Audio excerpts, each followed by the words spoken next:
Hello everyone. Before we start, make sure to like and subscribe to the channel and leave a comment with where you're from and what time you're watching. That way, YouTube will keep showing you stories just like this one.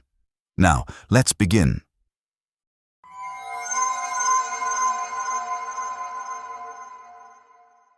I was 29 years old when everything I thought I understood about reality got turned completely upside down. There's this old abandoned house that sits out near Harrow Ridge, right along the boundary line of what used to be the old game reserve. My cousin Nolan and I spent half our childhood running wild through those woods, carrying BB guns that we barely knew how to use, and lunches that our moms packed in brown paper bags that always got crushed in our backpacks.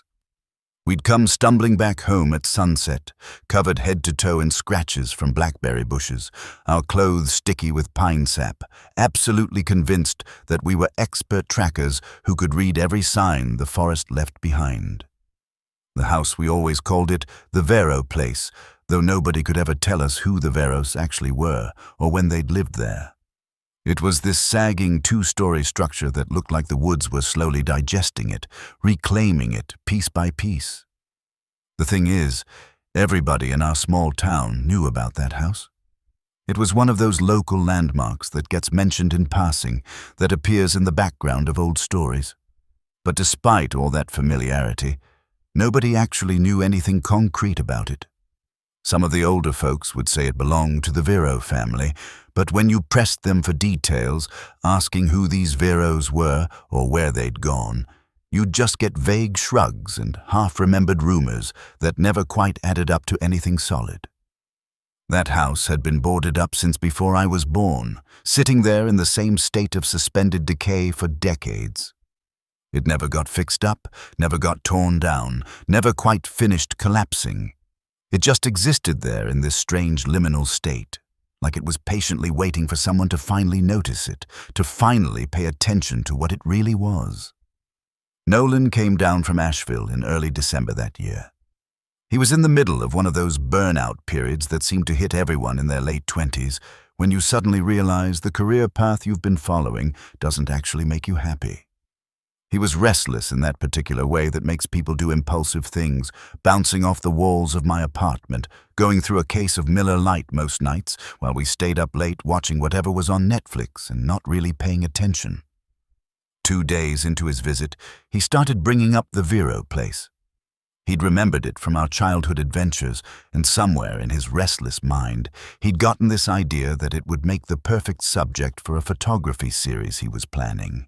Some kind of artistic statement about decay and forgotten places, the kind of thing that sounds profound when you're a few beers in, but seems less impressive in the morning light. I brushed off the idea at first. We weren't 12 years old anymore, and I wasn't particularly interested in getting slapped with a trespassing charge just because my cousin had caught a sudden obsession with photographing rustic decay. I had a job, responsibilities, a lease with my name on it. But Nolan has always had this particular way of pushing that doesn't feel like pushing. He doesn't argue or pressure you directly. He just keeps mentioning something, keeps bringing it up in casual ways, keeps talking about it until you suddenly find yourself halfway committed to an idea without ever actually agreeing to it. We waited until the following Thursday to make our move. The weather forecast showed crisp, cloudless skies with temperatures hovering just above freezing. The kind of winter day that's cold enough to keep most people indoors, but not so brutal that hiking becomes dangerous. We packed a couple of thermoses filled with coffee that was probably too strong, pulled on our heavier winter boots that had been sitting in our closets since last February, and headed out early enough that the frost was still thick on everything. The trail leading to the Vero place was rough, but still walkable if you knew where you were going. The frost hadn't melted yet despite the sun climbing higher, so every single step we took left these neat, sharp boot prints in the dead grass and frozen dirt. It felt like we were the first people to walk that path in years, leaving evidence of our passage that would probably last for days. By the time we finally reached the porch, it was late morning, and the house looked weirdly intact. I mean, you'd naturally expect to find busted steps, maybe a caved-in roof, perhaps signs of raccoons or other animals making homes in the walls. But instead, the place just stood there like it had never actually been touched by time or weather, or the countless teenagers who usually vandalize abandoned buildings. The boards covering the windows were still tight and unwarped, showing none of the rot you'd expect after decades of exposure. Even the old screen door, rusted though it definitely was, still hung perfectly straight on its hinges instead of hanging crooked like you'd imagine. I remember thinking very clearly how wrong that was, how unnatural it felt. It was like the house was making an effort to be presentable, putting on its best face for visitors it had been expecting. When I pushed open the front door, it swung inward without making a single creak. No horror movie sound effects, no groaning hinges, just smooth, silent movement like the door had been oiled yesterday. The entryway inside was completely bare. There was no old furniture slowly rotting away, no piles of dead leaves that had blown in through cracks, no signs of animal mess or nesting, just dust hanging in the air, and our own boot prints appearing in the layer of grime on the floor. And one other set of prints. Bare feet. Human bare feet. The prints were faint but absolutely clear when you looked closely at them. Whoever had left them hadn't been walking through. They'd stood in one spot for quite a while, their heels pressed deep into the dust like they'd been waiting right there in that exact position for a very long time. Nolan just grinned when I pointed them out, that reckless grin he'd had since we were kids. "Probably just some squatter," he said casually, then walked right into the house like it was his living room and he'd been invited in for coffee. The prints led down a narrow hallway and turned left into what must have been the dining room at some point in the house's history.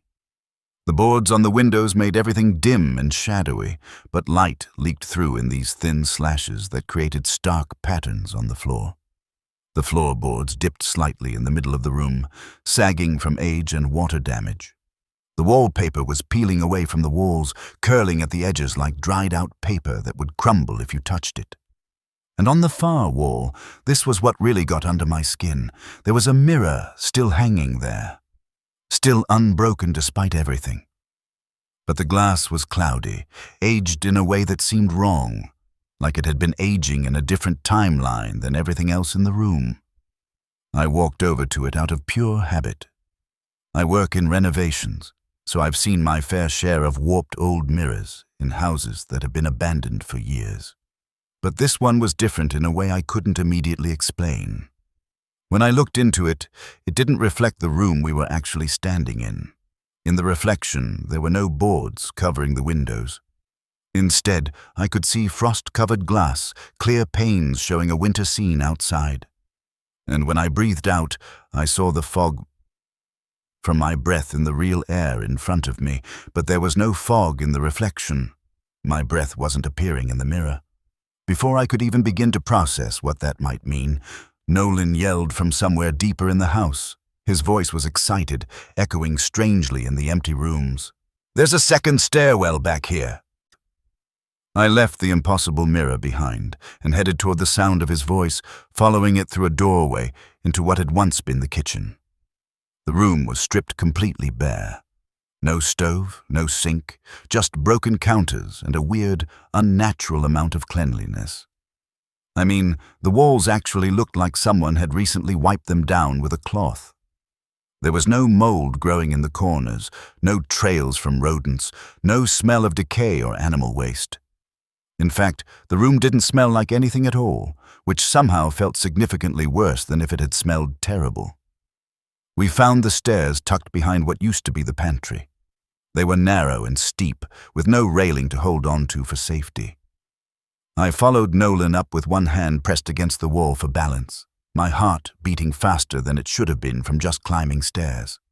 The second floor was even darker than the first. The hallway split both ways when you reached the top, with doors on either side leading to rooms we couldn't see into. Nolan was already poking around with his phone light, waving it around like he was some kind of professional documentarian cataloging ancient ruins instead of just a guy trespassing in an old house. I checked the nearest room, pushing the door open slowly.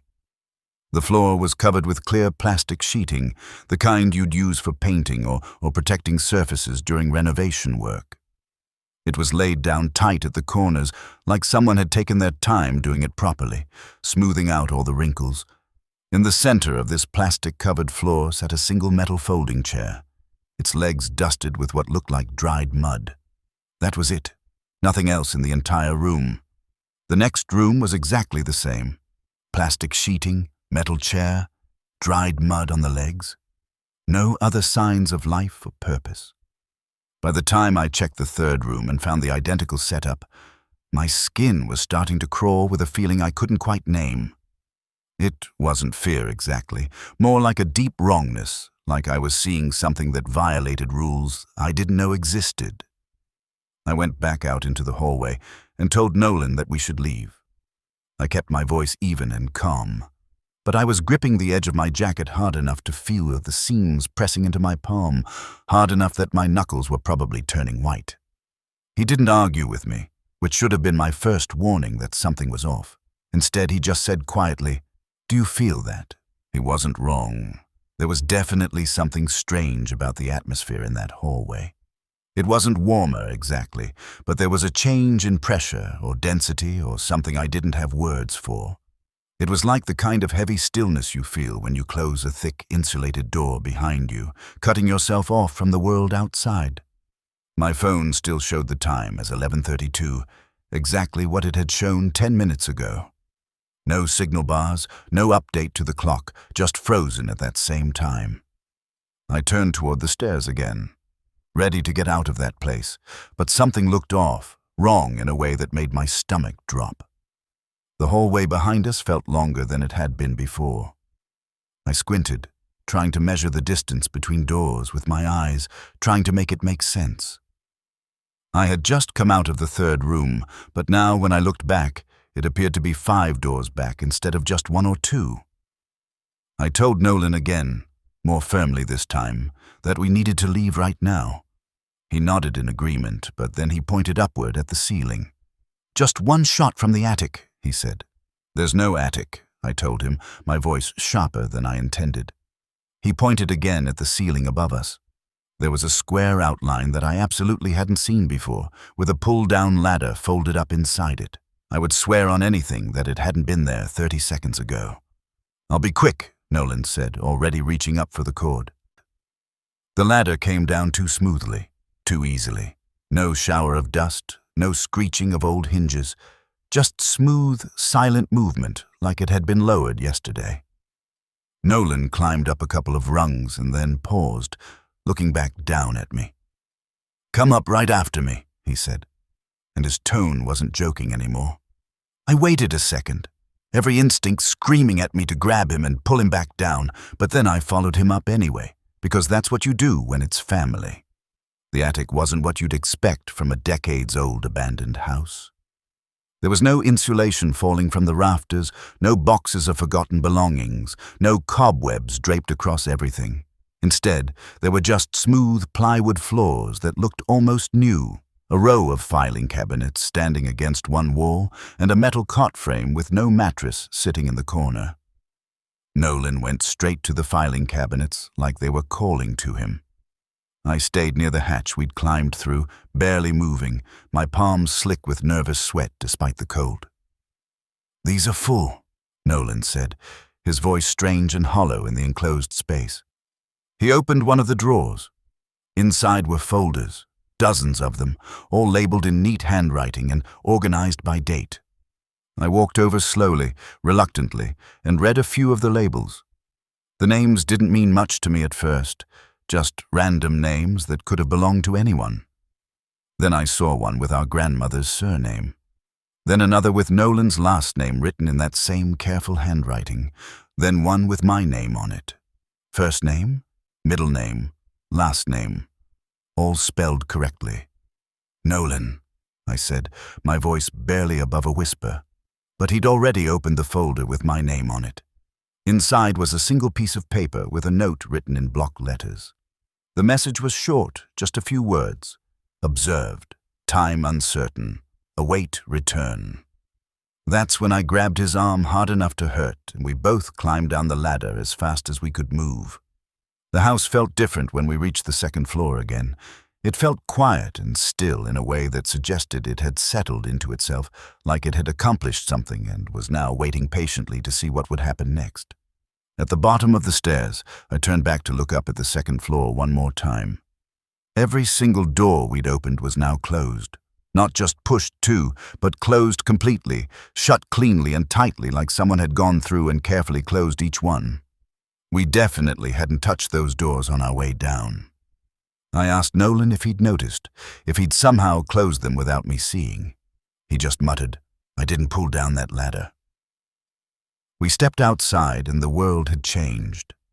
Snow had started falling, which wouldn't have been unusual, except that the forecast had called for clear skies all day. The light had changed too, shifted in a way that suggested hours had passed instead of the 30 or 40 minutes we thought we'd been inside. Our boot prints, the ones we'd left in the frost on our way up to the house, were completely gone. Not covered by new snow, not filled in by wind, just erased, like they'd never existed. The brush we'd pushed through on the way in looked completely untouched, like no one had come through that way in years, or maybe ever. We didn't speak a single word to each other until we reached the trailhead where we'd parked. Nolan didn't even have his camera out anymore. I realized he hadn't taken a single photograph the entire time we'd been inside, despite that being the whole supposed reason for the visit. When we finally got back to my truck, my phone suddenly updated. The time jumped from 11:32 straight to 2:26. According to the clock, we'd been gone for nearly 3 hours, but the shadows on the ridge and the position of the sun suggested it had been much longer than that, maybe 6 or 7 hours. That night, I scrubbed my boots obsessively clean and left them out on my porch to air out. They smelled terrible, like pine sap mixed with iron, the metallic scent of old blood. The smell wouldn't come out no matter how much I cleaned them. Nolan left the next morning without saying goodbye. Just sent me a text from the road saying he needed to get back to Asheville. I didn't try to stop him or ask him to explain. 3 weeks after our visit to the Vero place, I had to drive past the Harrow Ridge entrance on my way into town for work. I slowed down as I approached, looking for the turnoff to the trail we'd taken. It wasn't there anymore. The path had completely vanished, overgrown so thoroughly that it looked like it had never existed in the first place.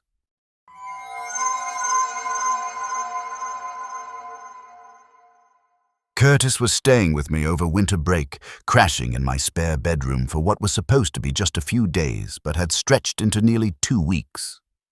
We'd been close friends back in high school, the kind of friends who didn't need to talk all year long, but could pick up right where we left off whenever we reconnected, like no time had passed at all. He'd moved away to Asheville for work a while back, something involving tech startups and venture capital that I didn't really understand. But his mother still lived up here in Clearfield, in the same house he'd grown up in, so he made the trip up north every now and then when he needed to escape city life for a while. That particular winter, he told me he needed a break from his apartment, from his job, from the constant noise and pressure of urban living. He asked if he could crash at my place for a few days, and I figured it would actually be good to catch up properly, to have some company in the house. We ended up falling into our old patterns almost immediately, staying up way too late, watching old movies we'd seen a dozen times before, eating like we were still teenagers with metabolisms that could handle anything, ordering pizza at midnight and finishing entire bags of chips in one sitting. One night, after we'd polished off a six-pack and were feeling nostalgic, we started swapping stories about local places that used to freak us out when we were kids. You know the kind of stories every small town has. Houses where people supposedly vanished without a trace, their belongings left behind as if they'd just stepped out for a moment. Cabins deep in the woods where hunters claimed to have found bloodstains that no one could explain. The guy who supposedly hanged himself from an oak tree, but was still seen by multiple people chopping wood every winter, appearing and disappearing like a ghost that didn't know it was dead. We started making a list of spots we'd always been curious about, but never had the courage to actually investigate when we were younger. Some of the places on our list were long gone, torn down years ago to make room for strip malls or housing developments. Others were too far off the main roads to reach safely with the snow as deep as it was that winter, requiring equipment and preparation we didn't have. Only one location stood out as maybe actually worth attempting. The old Keegan house, sitting abandoned up on Wild Ridge, slowly collapsing under the weight of decades. The Keegans had always been a strange footnote in our town's history. Not spooky or overtly frightening, just quiet and intensely insular. They kept to themselves in a way that went beyond normal privacy, rarely coming into town except for absolute necessities, never attending community events or church services. Then sometime in the late 80s, they just disappeared. No one saw them leave, no moving trucks were spotted, no forwarding address was left behind. They were just gone, and their house had sat empty ever since, slowly falling apart with no one to maintain it. People said different things about why they left and where they went. Some claimed the place was cursed by something that had happened there long ago. Others insisted it was haunted by the spirits of Keegan family members who had died in the house. Still others just shrugged and said the family had probably moved away for perfectly normal reasons and everyone was making a big deal out of nothing. But the house was technically on public land now, after some kind of tax foreclosure or abandonment process, so legally, no one could actually stop us from going there and looking around. Curtis got that old familiar gleam in his eye when we settled on the Keegan house as our destination, the same look he used to get before we'd sneak into the drive-in movie theater after hours or break into the high school pool for midnight swimming sessions. "We've got boots, flashlights, and a half day of sunlight," he said, already planning the adventure in his head. I didn't particularly want to go, if I'm being honest. There was something about the whole idea that made me uneasy in a way I couldn't articulate. But I also didn't want to be the one who chickened out, who backed down from the plan. So I agreed. We parked near the base of Wild Ridge just after lunch, finding a small cleared area where the snow had been packed down by other vehicles at some point. The trail leading up wasn't marked with any signs or official blazes, just a thin line worn into the snow from deer paths or maybe hunters who'd been through recently. The trees on either side were completely covered in ice, coated so thoroughly that everything looked like it had been dipped in glass, creating this surreal, crystalline forest. Our boots made these deep, satisfying crunches with every step we took through the crusty snow. My dog Rook bounded ahead of us, with his tail held high like a flag, too excited about the adventure to notice the cold or the difficult terrain. Rook had been with me since he was just 8 weeks old, a rescue puppy who'd grown into a big solid dog with a square head and thick chest. The kind of dog that might look intimidating to strangers, but was actually the sweetest animal you could imagine. He'd never met a person or another animal he didn't immediately try to befriend. The temperature was colder than we'd expected when we checked the forecast that morning. It was the kind of deep, penetrating cold that sneaks into your sleeves and collar no matter how many layers you're wearing, finding every gap in your winter gear. Curtis's breath kept fogging up his glasses, forcing him to constantly stop and wipe them clear. I had to keep fishing my phone out of my pocket to check our direction using the GPS, which meant taking my glove off again and again until my fingers were red and aching. Eventually, I just left the glove off entirely, accepting the discomfort as the price for navigation. The house appeared suddenly, like it had been deliberately hiding itself and only revealed its presence when we were close enough to touch it. 2 stories tall with a slanted tin roof that was probably original to the construction. The wood siding had gone completely gray with age and weather exposure, that particular shade of weathered wood that takes decades to develop. The porch looked like it might collapse under any significant weight, sagging in the middle and creaking even when we weren't touching it. But surprisingly, all the windows were still intact. No boards covering them, no broken glass, just old, dirty panes that hadn't been cleaned in 30 years. That's what immediately struck me as strange. For a place that had supposedly been abandoned for over 3 decades, it looked remarkably well preserved, almost maintained in some invisible way. Curtis pulled out his phone to snap a picture, holding it up to frame the house against the winter sky. "Weird," he said, half laughing with nervous energy. "It doesn't look as bad as it should." Rook stopped walking when we reached the bottom step of the porch. He didn't bark or growl, which would have at least made sense. Instead, he just let out this low, uncertain whine. The kind of sound he used to make when he was a puppy and got left behind in the car for 5 minutes. It was a distressed, confused sound that I'd rarely heard from him as an adult dog. I figured he must have caught the scent of something living under the porch. A raccoon nest, maybe, or a possum that had made its home in the crawl space. Animals often took shelter in abandoned buildings during winter.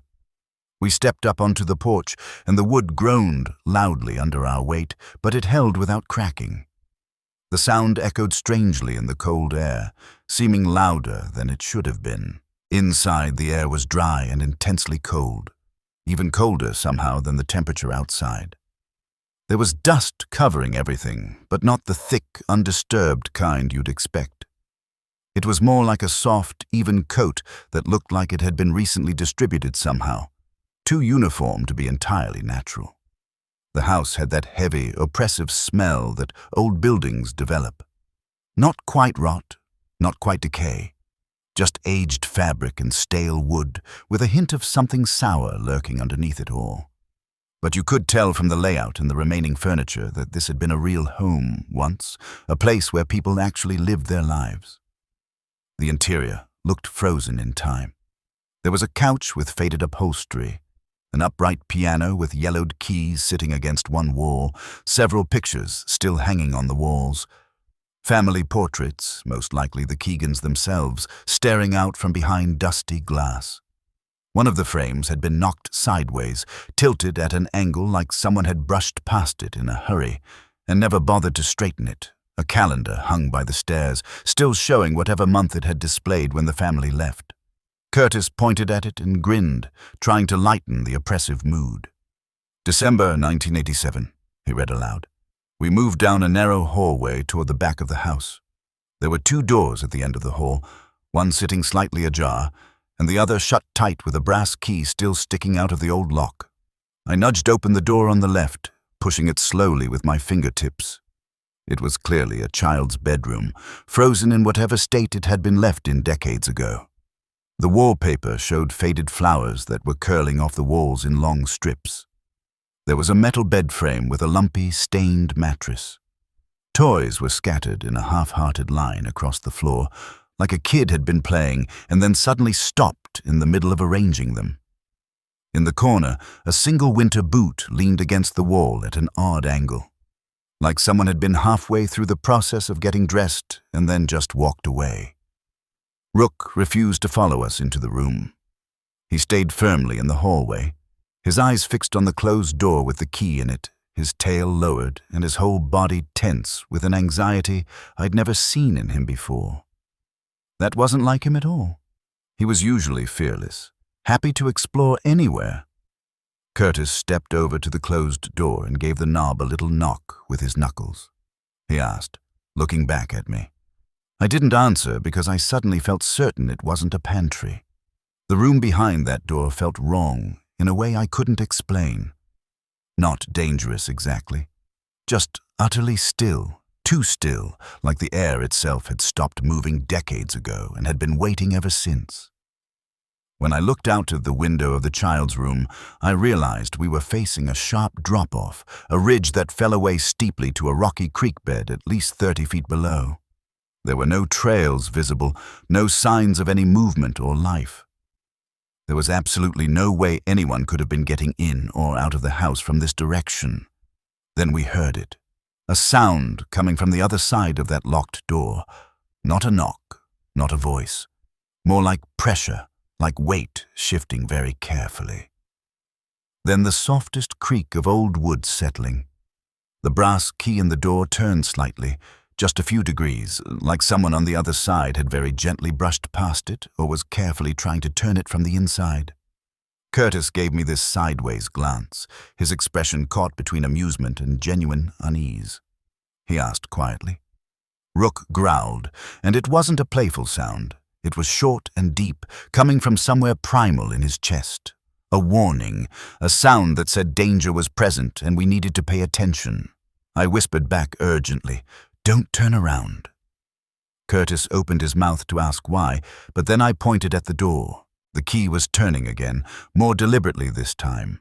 Someone or something was definitely trying to open that door from the inside, turning the mechanism carefully and quietly, trying not to alert us to what was happening. We backed out of the hallway slowly, moving as smoothly as we could without making sudden movements. No running, no panic, just steady backward steps. Rook didn't budge from his position until we'd passed him. Then he followed with stiff, mechanical legs, still watching that door the entire time. Halfway down the stairs toward the first floor, we heard it clearly. The sound of the door finally opening, not flung wide in some dramatic gesture, just unlatched carefully. A creak of hinges, then a long pause, then the unmistakable sound of something heavy dragging slowly across the old floorboards above us. Curtis grabbed my sleeve hard, his fingers digging in. "The door's open," he whispered, his voice barely audible. We didn't run, even though every instinct was screaming at us to sprint for the exit. Running felt like it would trigger something, like we'd be prey if we ran. We just kept moving steadily, step by careful step, as silent as we could manage. Then I made the mistake of turning my head to look back up the stairs. The hallway at the top was empty. No figure standing there, no shadow moving. But the brass key that had been in the door was gone, completely vanished, and I knew with absolute certainty that neither of us had touched it. Curtis stepped onto the porch and immediately looked around in confusion. He asked, his voice rising with concern. I turned back to the doorway. Empty behind me. No sign of my dog anywhere. I called his name once, trying to keep my voice calm, then again, louder this time, putting urgency into it. No response, no familiar sound of paws on old wood, no happy bark. Then I heard him, and the sound made my blood run cold. The clicking of claws on wood, fast and panicked. Rook suddenly shot out from that upstairs hallway like he'd been fired from a cannon, moving faster than I'd ever seen him move in his entire life. He slammed into me hard enough to nearly knock me completely over, his tail tucked between his legs, his eyes showing white all around, breathing so hard his whole body was heaving. He pressed against me like he wanted me to pick him up and carry him, which was absurd because he weighed 60 solid pounds. But he was genuinely terrified, more scared than I'd ever seen any dog in my entire life. That was it for both of us. We left immediately, no discussion needed. Didn't pause to look back, didn't try to explain what had happened, just got out of that house as fast as we could without actually running. We reached the road and just stood there for several long minutes, trying to catch our breath and process what we'd experienced. Curtis finally broke the silence, his voice shaky. "You saw the calendar, right?" I nodded, not trusting my voice yet. "It showed the 28th, December 28th. That's today." I hadn't consciously noticed that detail, but hearing him say it made something click in my mind. The calendar had been showing today's date despite supposedly hanging unchanged since 1987. I pulled out my phone to check the date and confirm what he was saying. The screen was completely dead, fully black, and wouldn't respond to any buttons. It wouldn't turn on at all, even though I'd charged it to full battery that morning and had barely used it. Curtis checked his phone and found the exact same thing. Dead black screen. No response. Both of our phones had somehow completely died at the same time despite being different models and different carriers. Rook wouldn't stop looking back over his shoulder for the entire walk back to the car.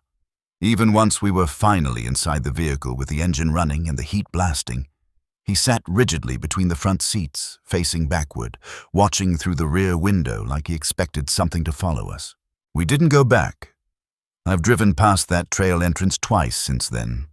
Once was by accident when I took a wrong turn.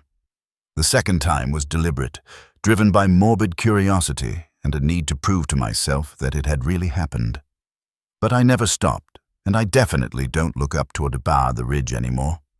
Some places are meant to stay abandoned. If you're still listening, you probably enjoy stories like this. A like or a comment helps keep them alive and lets me know you want to hear more like this.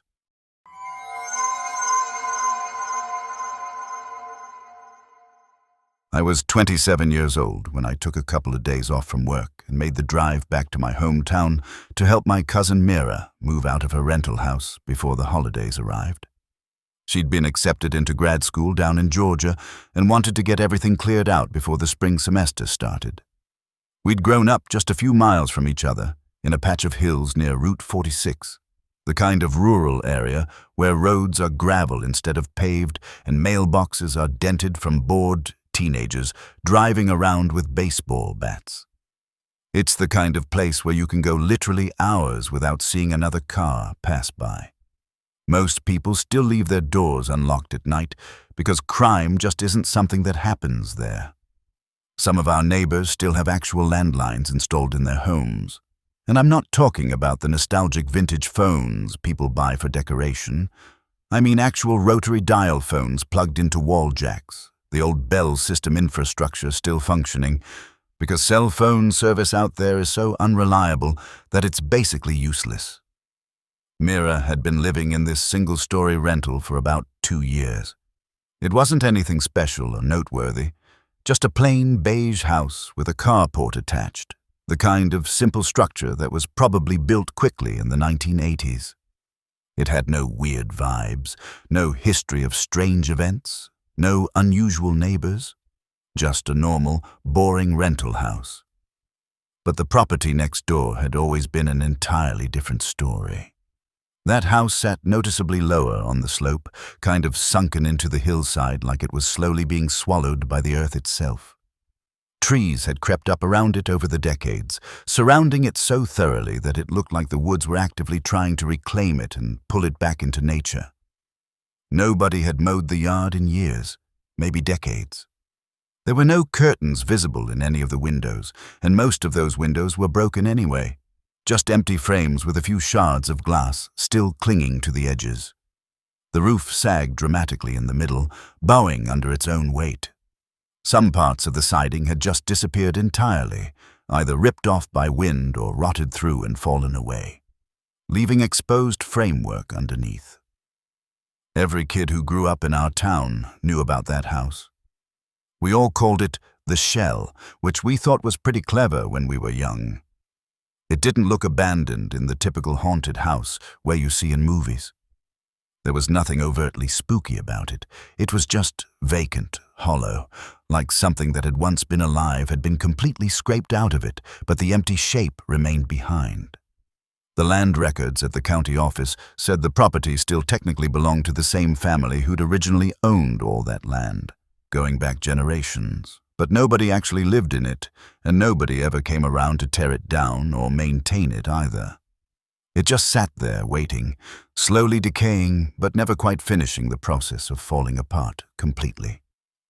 The night Mira and I finished loading up the U-Haul truck with all her belongings, we stood on her porch drinking those thin, too-sweet hot cocos you get at gas stations, the kind that always smell significantly better than they actually taste.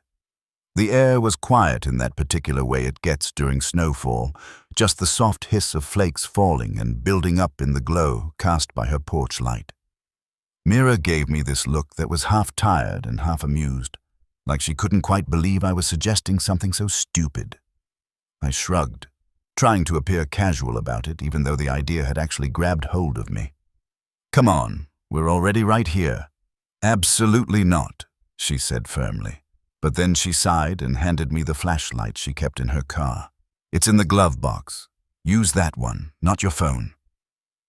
We pulled on our heavy coats and stepped off her porch into the snow. It was only about an inch deep, but it had formed that icy crust on top that cracks loudly under your boots with every step. The Shell looked significantly worse up close than it did from a distance. The back door was hanging by literally one hinge, twisted at an angle, so we walked around to the front instead to find a better entry point. Mira tested one of the porch boards carefully with her heel before putting her full weight on it. checking if it would hold or immediately break through. The board creaked but held, so we carefully made our way to the front door. Inside, the temperature was cold, but not just normal winter cold. It had that particular stillness you only find in sealed spaces, like the inside of a closed-up freezer you forgot about in a garage somewhere. Nothing moved. Not air, not dust, nothing. The atmosphere felt heavy in my nose and ears, creating pressure that made it slightly hard to breathe normally. The flashlight buzzed softly in my grip, making a faint electrical hum. Weak batteries that I should have replaced. It cast this dull yellow beam that didn't reach very far into the darkness, creating more shadows than it eliminated. We stepped carefully into a short hallway. There were 3 doors total, 2 on the left side and 1 on the right. The first room on the left was basically just rubble at this point. A rusted metal bed frame leaned against one wall, a busted mirror hung from a single nail, its glass cracked into a spiderweb pattern. You could clearly see evidence that raccoons or other animals had nested in there at some point. The wallpaper had peeled halfway down the wall and was just clinging there like a torn sticker that refused to fall all the way off. The second room on the left was even worse in terms of decay. There were piles of damp insulation that had fallen from the ceiling, and an old dresser that looked like someone had attacked it with a crowbar, all the drawers smashed and hanging at angles. Nothing else worth noting, just the kind of mess that makes you want to sneeze from all the mold and dust. But the third room, the one on the right side of the hallway, looked completely different from the others. Clean, for one thing. No debris scattered around, no mold growing on the surfaces, no broken glass. The floorboards were obviously worn from age, but they were intact and solid. The window was actually closed, with no drafts leaking in from outside.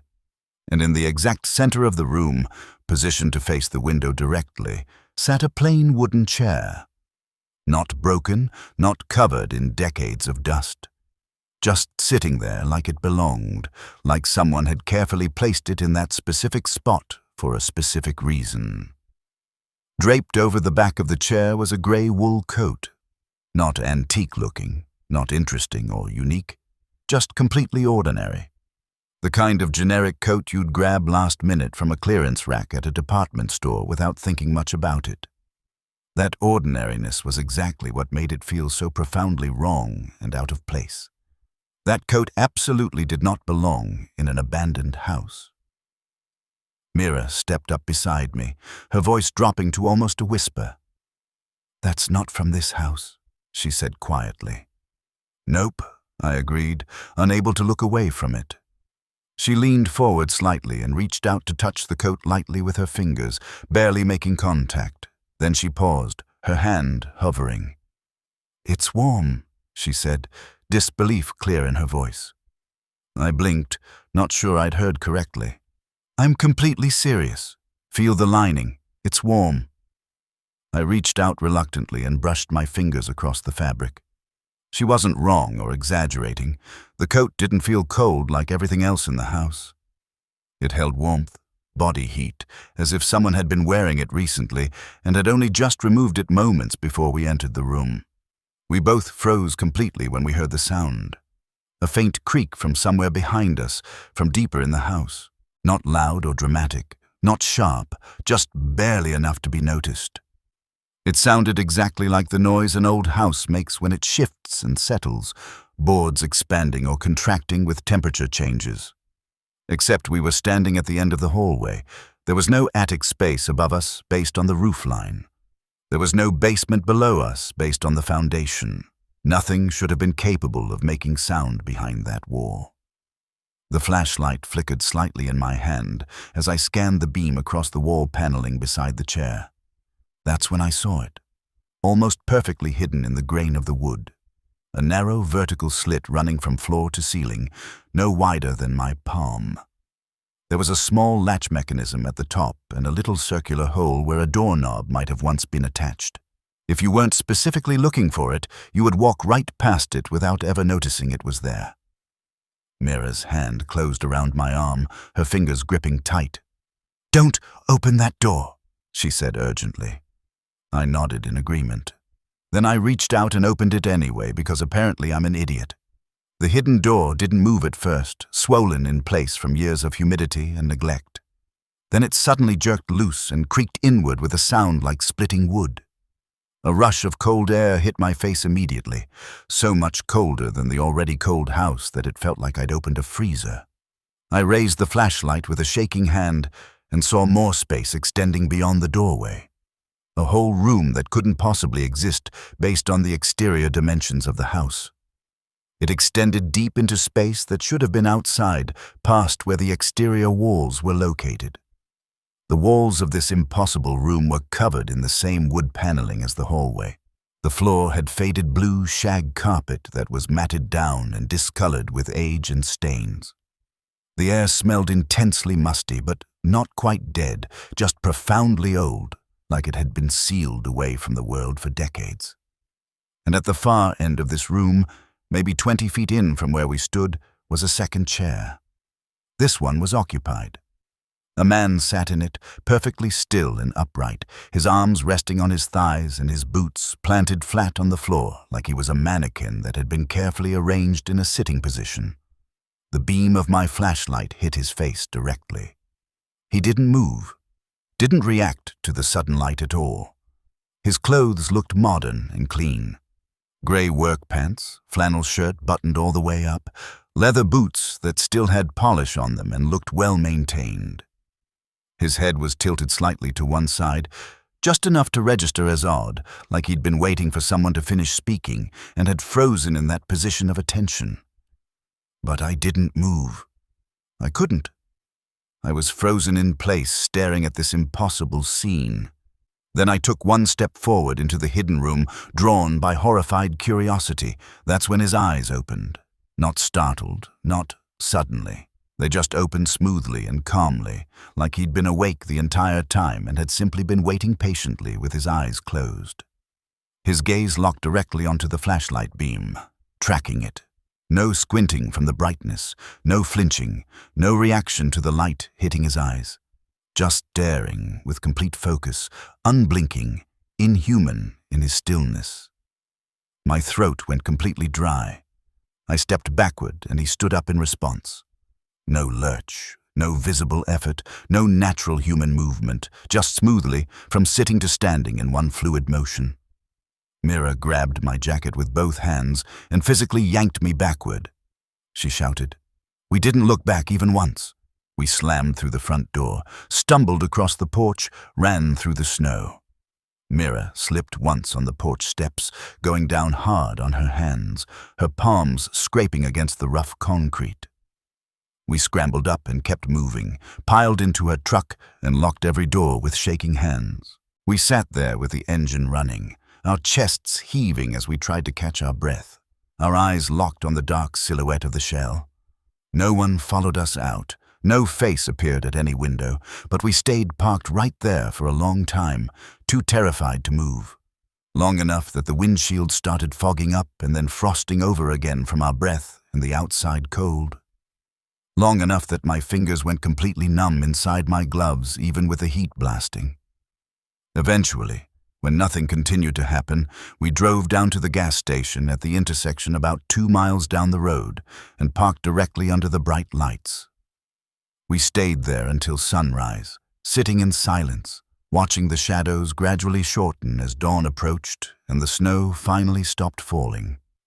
A few days later, I heard from Mira that her neighbor across the street, an older retired guy named Mr. Holloway, had mentioned seeing someone in the second-floor window of the shell just after midnight. He said he was absolutely certain of what he'd seen. Same window, same room we'd been in. He hadn't called anyone or reported it, though, just mentioned it casually in conversation. That spring, the land was finally sold off after sitting in some kind of complicated legal limbo for years. The developer who bought it bulldozed both houses completely, Mira's rental and the shell next door. They scraped the lots down to bare dirt. But nobody has built anything on that land since then. The lots just sit there empty, slowly growing over with weeds and grass.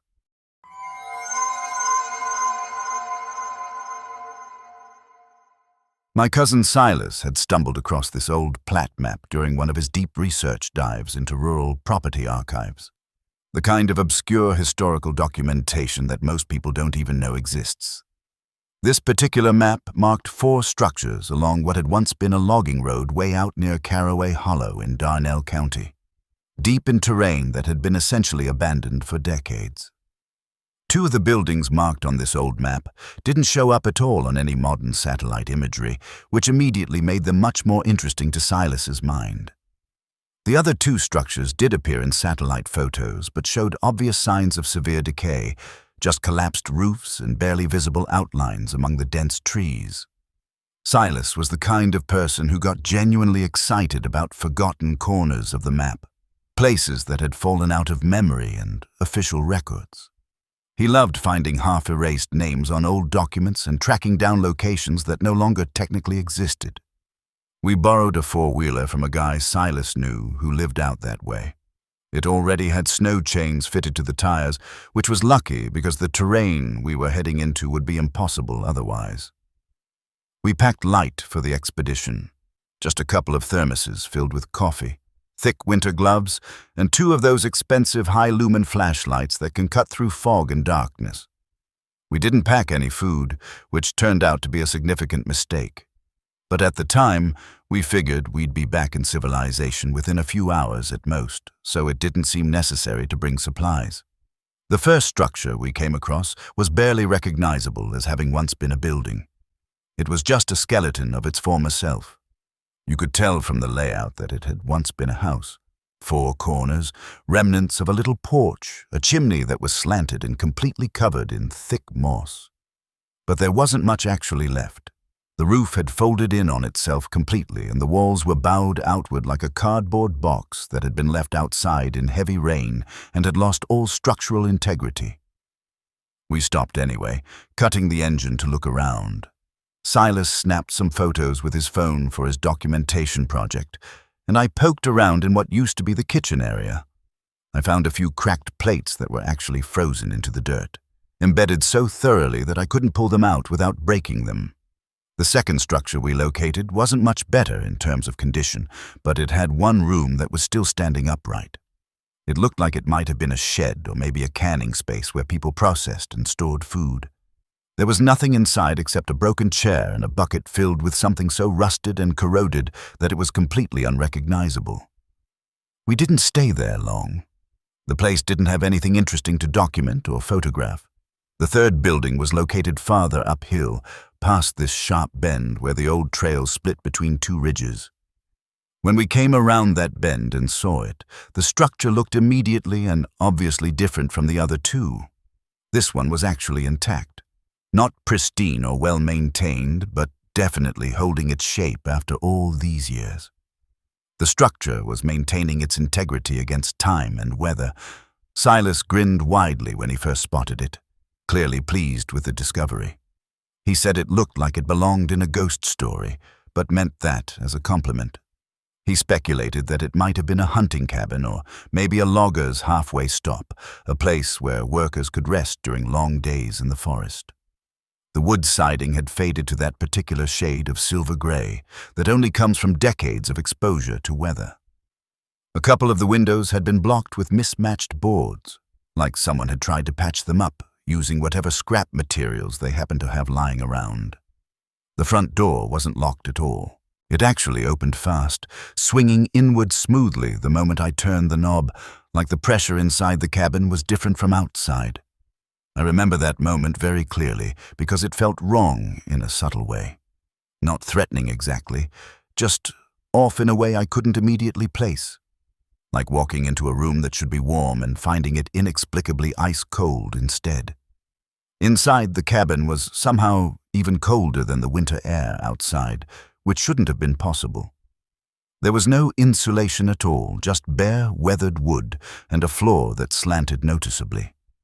The main space was just one single room with a small black wood stove sitting in one corner, a simple desk bolted directly to the back wall, and a metal cot frame with no mattress, just bare springs with a few spots of rust. There were no signs of animals ever having been in there. No nests, no droppings, no insects, no footprints, even in the places where decades of dust should have accumulated. It wasn't clean exactly, but it wasn't dirty either, just completely still and undisturbed. Silas made a joke about how it looked too perfectly preserved, too deliberately staged, like a film set that had been abandoned halfway through production. We both laughed, but the sound felt forced and the humor didn't quite land. Nothing about the place felt funny. I walked over to the desk, which was just a rough wooden surface with one drawer. Underneath. The drawer wouldn't budge at first, the wood swollen from moisture. I managed to get it open by carefully wedging my glove underneath the edge and rocking it back and forth gently until it finally gave way. Inside were 6 matchbooks stacked neatly, a canvas map folded with precision, and a paper receipt from a place called Murdoch Supply. The receipt listed it as a feed store located in a town called Wexler, and when I checked the date, it was printed exactly 15 years ago to the day. Not approximately 15 years, but exactly down to the specific date. The map wasn't at all like the plat map that Silas had used to find this place. Instead of the clean official lines of old logging roads, this map showed trails that had been hand-drawn in ink, winding paths that looked like someone had walked them first and then drawn them from memory afterward. Some of the trails were labeled with what looked like initials, just single letters marking different routes. When I asked Silas if anything similar had turned up on the website where he'd found the original plat map, he gave a slow shake of his head. That was the first time I saw genuine uncertainty and concern on his face during our expedition. Then we both heard a sound behind us. Something fell or was dropped. It wasn't loud or dramatic, more like a soft drop, like a piece of fabric or paper floating down. We both turned around at exactly the same time to look. Nothing was visibly out of place. Everything looked exactly as it had a moment before. But when I looked back at the desk where I'd been examining the contents of the drawer itself was closed, completely shut, as if it had never been opened. I know with absolute certainty that I hadn't touched it or closed it. Silas hadn't been anywhere near the desk. He was still standing next to the wood stove on the other side of the room. I opened the drawer again, pulling it out with more force this time. It was completely empty inside. The matchbooks were gone. The hand-drawn map had vanished. The 15-year-old receipt had disappeared. All of it just gone. I immediately checked my coat pockets, thinking maybe I'd absently put them there. Nothing. I checked my bag. Still nothing. I even checked my other pockets, increasingly frantic. Silas didn't believe me at first. He thought I was joking around or had misremembered which drawer I'd opened. But then he came over and opened the drawer himself, looking inside to verify. Still completely empty, he started searching everywhere, checking the cot area, examining the wood stove, even looking in the corners where the floor dipped lowest. We found nothing. No trace of the items I'd just been holding. Nothing, Silas finally muttered, straightening up from where he'd been looking under the cot. Let's just come back later with better equipment. I quickly agreed. Neither of us wanted to explicitly say out loud that we were spooked, but we were definitely not feeling comfortable anymore. The atmosphere in that cabin had shifted from merely strange to actively oppressive. When we turned to leave, the door that we'd left standing wide open was now shut. Neither of us had gone anywhere near it. I tried the handle, twisting and pulling. It resisted at first, like something heavy was physically leaning against it from the other side, creating pressure. Then suddenly, it gave way and opened smoothly, swinging outward easily. Outside, the sun had dipped dramatically behind the trees while we'd been inside, and everything had taken on that cold blue quality that winter late afternoon has. The landscape looked washed out and surreal. But what was much worse and more immediately concerning was that our boot prints, the tracks we'd left in the snow walking up to the cabin, were completely gone. Not filled in by fresh snowfall or covered by wind. Just gone, erased, like we'd never walked up to that door at all. The snow was smooth and completely undisturbed. We started heading downhill, trying to retrace our steps back to where we'd left the four-wheeler parked.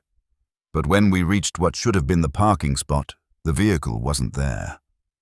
There weren't even any tracks from where we'd driven in.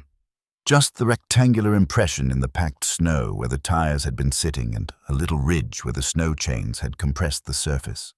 But the four-wheeler itself had vanished. Silas suggested that maybe we'd gotten disoriented and come down the wrong side of the ridge, that we were looking in the wrong location. It was an easy mistake to make in terrain like this where everything looked similar. So we climbed back up to the fork in the trail and tried going down the other path. Still nothing. No four-wheeler, no tracks, no sign that we'd ever been there. We started arguing, our voices low and clipped, both of us trying not to panic but clearly stressed. I wanted to just keep walking in one direction until we eventually hit the main road, which had to be out there somewhere. Silas wanted to go back to the cabin and wait there until daylight, when we'd have better visibility and could make a plan. I absolutely did not want to go anywhere near that cabin again. But the cold had started cutting through all my layers of clothing, getting past my coat and making my core temperature drop. And one of the thermoses had cracked somehow in my bag, soaking through everything with cold coffee. We walked for what felt like a very long time. Eventually, we somehow reached that same bend in the trail again, and there was the cabin, sitting exactly where it had been.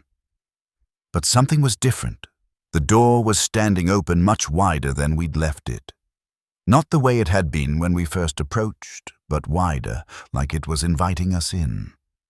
We just stood there for several minutes, not speaking, not moving, just staring at that open door. Eventually, we made the decision to go back inside because we genuinely didn't have a better option. The temperature was dropping fast as true night approached, and we needed shelter. The drawer in the desk was open again when we stepped inside, and the hand-drawn map was back, lying right there as if it had never disappeared. But now, all the initials marking different trails had been circled in red ink that looked fresh. And there was one more set of initials that I was absolutely certain hadn't been there before, added at the very bottom of the map. On the back of the map, written in handwriting that looked disturbingly similar to my own, was tomorrow's date. February 3rd, the day that would arrive in a few hours. Silas physically stepped away from the desk like the map might attack him, his eyes wide with fear. He turned his attention to the wood stove, maybe looking for something normal and explainable to focus on. The stovepipe was intact, properly connected. He reached his hand near the grate and immediately jerked it back like he'd been burned. The stove was warm, not hot, but definitely warm, retaining heat, but there was no wood in the firebox. There was no sign that any fire had been lit recently. No ash, no coals. Yet you could clearly feel that faint leftover heat radiating from the metal, like someone had been using it maybe an hour ago. We didn't talk after that. We just sat down on the floor with our backs pressed against the wall, as far from the desk and the stove as we could get. Silas drifted off to sleep first, his body twitching occasionally with dreams or stress. I fought against sleep for as long as I possibly could, but eventually my thoughts started getting loose and fraying at the edges. I would blink and feel like time had skipped forward, like whole minutes were just missing from my memory and awareness. When I managed to focus my eyes again and look around the room, Silas was gone. Just completely absent. I immediately panicked, calling out his name. No response at all. The cabin was silent. The wood stove had gone cold again. All the warmth dissipated. The desk drawer was empty once more. I ran outside, shouting his name into the darkness, but there were no boot prints leading away. Not his prints, not mine. Just undisturbed snow stretching in every direction. I circled around the entire cabin, checking every side, and found him standing behind the structure. He was completely stiff and motionless, his arms hanging at his sides, staring into the dark trees with a blank, empty expression on his face. His eyes were open but didn't seem to be seeing anything. When I grabbed his shoulder hard and shook him, he flinched violently like he'd been shocked or hit. He said in a confused, distant voice that he'd seen a light out there in the woods, something moving between the trees.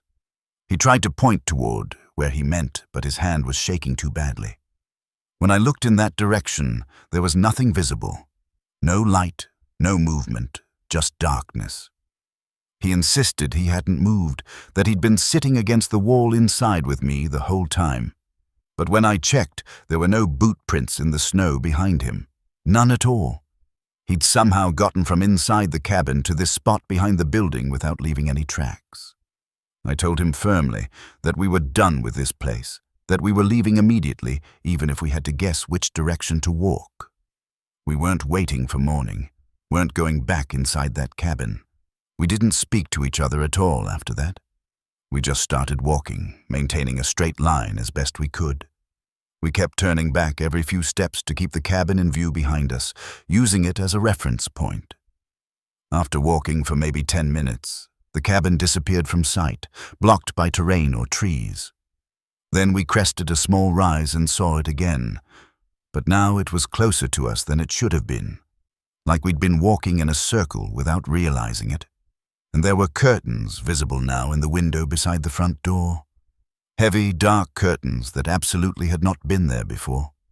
The cabin hadn't had any curtains in any window when we'd first found it. Silas muttered, his voice hollow and defeated. "I think we're stuck." I didn't respond. My hands were shaking uncontrollably, and my lips had gone numb from cold and fear.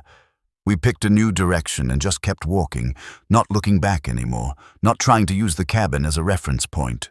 Eventually, the terrain flattened out, and we saw a rusted metal sign partially buried in the snow. "Condemned" was barely visible, with a faint county emblem at the bottom. Past that sign, tire tracks suddenly reappeared in the snow, and there was our four-wheeler sitting exactly where we'd originally left it.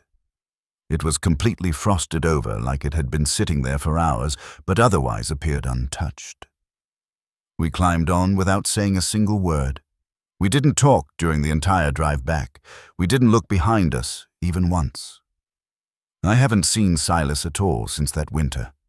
He moved down south somewhere, but he won't tell anyone exactly where. He changed his phone number and didn't give the new one to anyone from back home.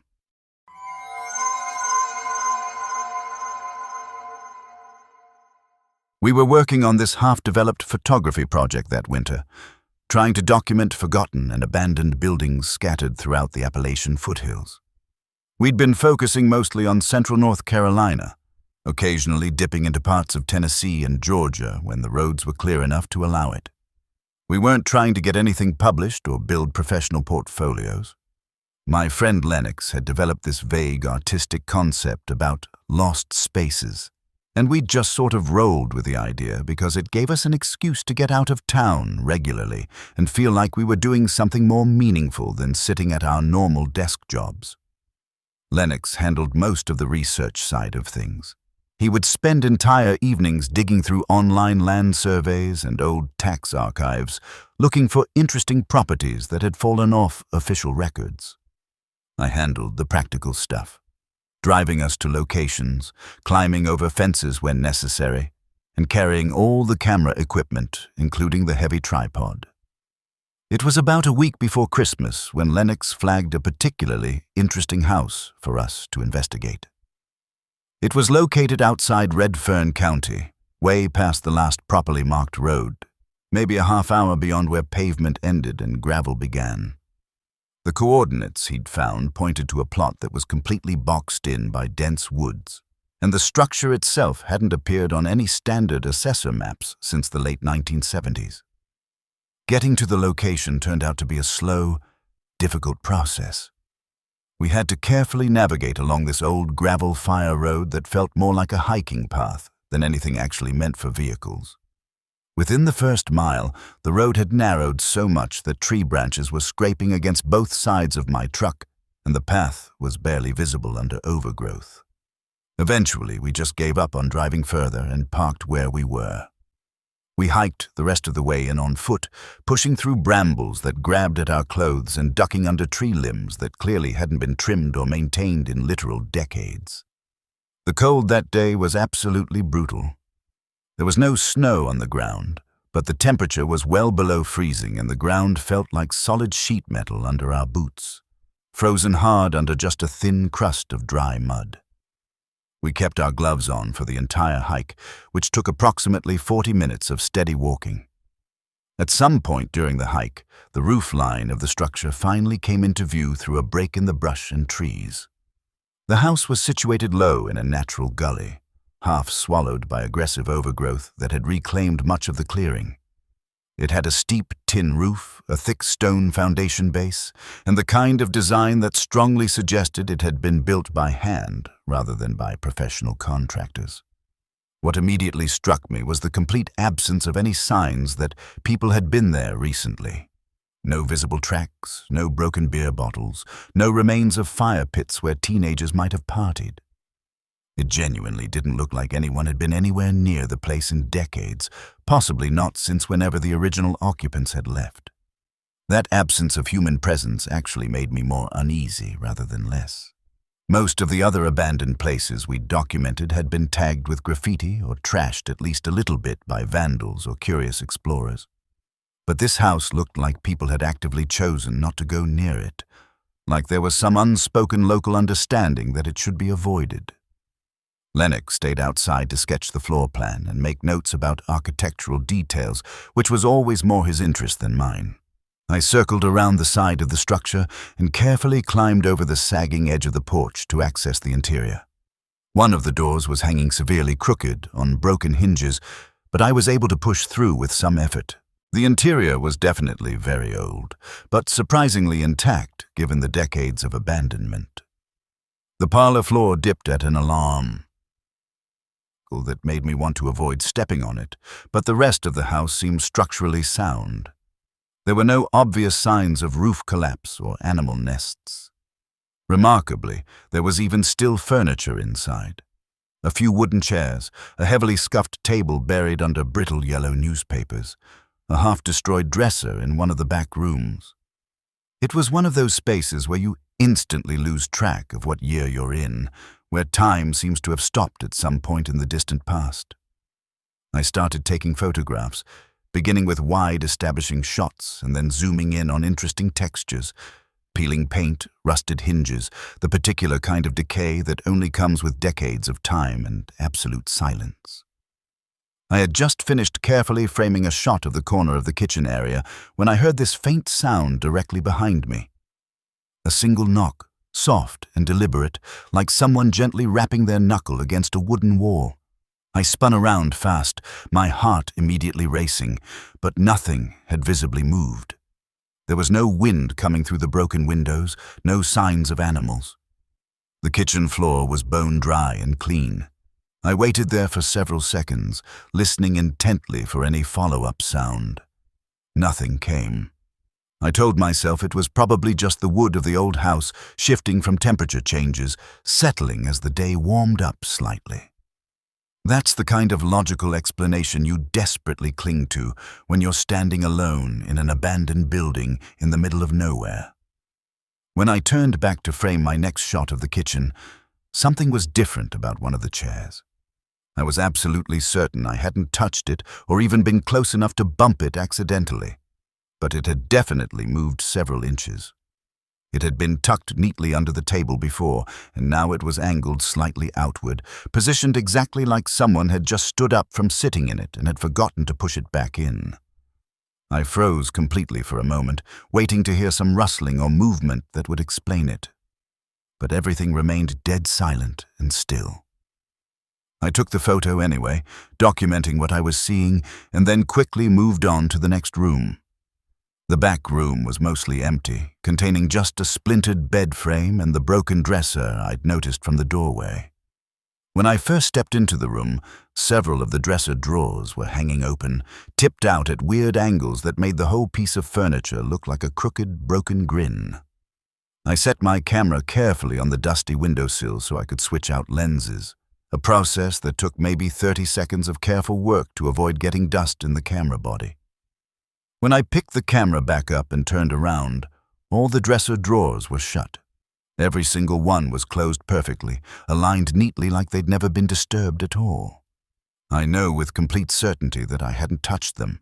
I hadn't been anywhere near that dresser, and the drawers had been in such bad condition, so swollen with moisture and warped with age, that they shouldn't have been capable of closing smoothly like that. I tried to pull one open just to verify what I was seeing, and it wouldn't budge even slightly. The wood was completely solid and unmoving, locked in place by decades of decay. I backed out of that room and moved back to the hallway, trying to calm my racing heart. I looked through one of the gaps in the shutters covering a window and could see Lennox still outside, waving casually from the far edge of the overgrown yard. I gave him a quick thumbs-up signal, not wanting to alarm him by running outside in a panic. I was genuinely about to call the whole expedition off and leave, but something made me decide to go upstairs first. I wanted to get at least a few shots of the attic space to make the trip feel worthwhile. The stairs were built directly into the wall rather than being a separate structure. They were more like a vertical crawl space than a proper staircase, extremely narrow and steep, but surprisingly sturdy. I climbed up slowly and carefully, keeping one hand pressed against either wall for balance and support. The attic turned out to be just one single long room. There was no insulation visible, just exposed beams and bare boards. A single old trunk was shoved into the far corner, looking like it had been deliberately hidden away and forgotten. I remember crouching down next to that trunk to line up an interesting shot, and that's when I noticed something that absolutely didn't add up with what I'd seen moments before. The trunk wasn't in the same position it had been in. When I'd first looked at it from the top of the stairs, it had been pressed tightly into the corner, tucked up against the wall as far as it would go. Now it was sitting several inches off-center. Not dramatically moved, maybe only 4 or 5 inches, but definitely in a noticeably different position. The floor up there wasn't sloped. There was no draft or wind that could have pushed it. There was literally nothing that should have been capable of making that heavy trunk slide across the floor. I reached out hesitantly to touch the trunk's surface, and I immediately jerked my hand back in shock. The wood was absolutely freezing, significantly colder than anything else in the attic or the house. It felt unnatural, wrong, like it had been stored in a freezer rather than sitting in an uninsulated attic. I stood up slowly, very carefully, and turned back toward where the stairwell should have been. It was gone. Completely vanished. There was just flat, unbroken wall where the stairs had been 30 seconds earlier. No opening, no mounting holes where supports had been attached, absolutely nothing. Just solid drywall like no one had ever cut stairs into that space, like they'd never existed at all. I didn't move for several long moments. I just stood there trying to find some part of the wall that would make sense, some evidence that I wasn't completely losing my mind or experiencing some kind of hallucination, but there wasn't even a shadow or discoloration where the stairwell had been. The wall was perfectly uniform and unbroken. I hadn't imagined those stairs. I clearly remembered the physical sensation of climbing them, the feeling of the wood under my hands and feet, the specific angle I'd had to hold my body to fit through the narrow space. Then I heard a new sound from behind me. A slow, dragging noise, like something made of heavy cardboard being deliberately slid across old floorboards. I turned around and felt my stomach drop. The trunk was no longer in the corner at all. It had moved to the exact center of the attic, positioned perfectly and precisely, completely aligned. And the latch that had been broken and hanging loose before was now gone entirely, like it had never been damaged. That was the only moment during the entire experience when I let genuine panic fully take control. I didn't allow myself to look at the trunk again or think about what might be inside it. I just ran directly at the wall where the stairs had been and started kicking it violently with my boots, slamming my heel into the drywall over and over. The material cracked and splintered after a few impacts. I forced my foot through the hole I'd created and started tearing at the edges with my bare hands, ripping away chunks of drywall and creating an opening. My fingers eventually caught on a gap behind the false wall and I pried it wider, making a space just barely large enough for my body to fit through. Then I dropped. I fell maybe 6 feet and landed extremely hard on my left ankle. I felt it roll violently, and then I hit the floor with a heavy thud that echoed through the entire empty house. The camera bounced away somewhere behind me in the darkness, but I didn't even consider looking for it. I got up, half hopping on my good leg, and shoved the back door of the house open with my shoulder. I stumbled outside and immediately started yelling for Lennox. He was already jogging down the trail, clearly rattled and concerned. He'd heard the crash of my fall and had thought the entire house had collapsed on top of me. I told him I'd just slipped, that I didn't want to talk about what had actually happened. We barely exchanged more than a few words during the entire drive back to town. I kept compulsively watching the trees behind us in the rearview mirror. Not because I thought something was actively following the truck, but because I was genuinely terrified that we might somehow see that same house again, that we'd loop back to find ourselves on that same gravel road no matter which direction we drove. When we finally got back to town, I immediately plugged the camera into my computer to back up all the photos from the day. Everything was there and intact. Shots of the kitchen, the hallway, the parlor, all properly saved. But the entire sequence of attic photos was completely gone, deleted, like I'd never taken them at all. The following week, Lennox sent me an email with details about another interesting location he'd found. An abandoned mill house near the Virginia state line. I didn't even open the email to read the full details. I just typed back a brief reply saying I was done with the project and wouldn't be coming on any more expeditions.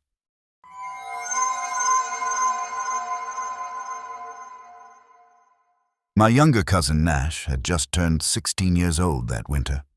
During our family's visit for the Christmas holiday, he decided with absolute certainty that we were going on one of his expeditions, which was basically his way of saying we were going to trespass somewhere potentially dangerous for entertainment purposes.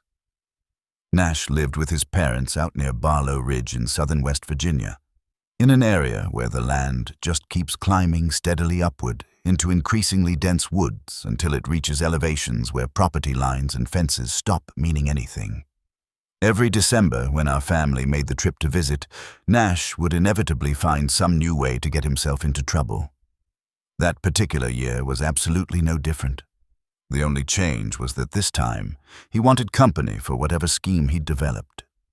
He asked me one afternoon, already digging through a plastic storage crate in the garage, methodically stuffing his backpack with flashlights, spare batteries, and a half-eaten bag of beef jerky that looked several months old.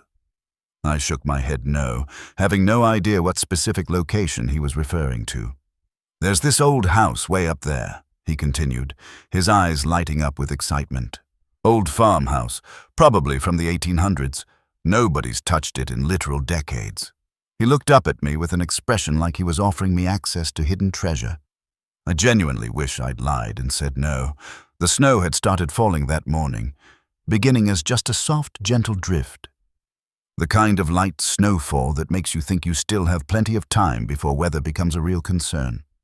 By the time we'd layered up in our winter gear and actually left the house, the snow had started coming down significantly harder, but it still wasn't quite heavy enough to make Nash reconsider the plan.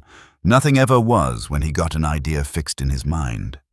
We had our hiking boots properly laced, various snacks stuffed in our pockets, 2 reasonably powerful flashlights, and Nash's phone charged to full battery. My own phone didn't even get signal that far out from town, so I mostly just kept it turned off to save battery. We followed a narrow deer trail that wound through the woods like a piece of string that had been pulled taut across the landscape. At first, it genuinely felt like a normal winter hike. Cold, quiet, kind of beautiful in that stark way that dead winter landscapes can be. But after about an hour of steady walking, the woods started to thin out noticeably, and the snow began falling even heavier. The trail deteriorated from a clear path into something more like a vague suggestion of direction. Then the tree line broke open completely, and there was the house, suddenly visible. It looked like it was actively melting into the hillside it sat on. The structure was 2 full stories of severely sagging wood and rotted planks, partially painted in a shade of white that had given up trying decades ago. The porch dipped dramatically in the middle like the whole house was exhaling its last breath. Windows were either completely shattered or missing altogether, just dark rectangular holes staring back at us like empty eye sockets. I stopped walking when I saw it, suddenly filled with strong reluctance. Nash didn't hesitate for even a second. "Come on," he said with a laugh, already climbing over the porch railing instead of using the questionable steps. "It's literally just old wood and wind." I wasn't nearly as confident about that assessment. The structure looked like it should have completely collapsed at least 20 years ago, like it was defying physics just by still standing. The front door was hanging by a single hinge, twisted at an angle.